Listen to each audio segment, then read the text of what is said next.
Hi guys! Today we are going to learn how to fix apps automatically closing on iPhone. First of all, unlock your iPhone and go to the Settings app.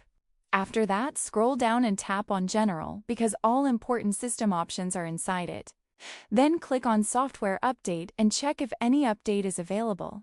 If yes, just update your phone. Now go back and tap on iPhone Storage. Here you will see all your installed apps, and some of them might not even be useful anymore. So simply select unnecessary apps and delete them to free up space. If the issue is still there, don't worry, just restart your iPhone. Press the power button and restart the device properly.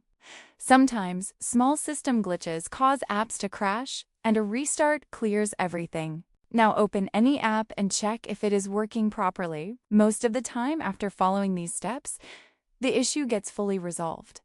If it still happens, just repeat the steps slowly because one small thing might have been missed. So guys, that's how you can easily fix apps that keep closing on your iPhone. Try these steps and your phone should start working much better now.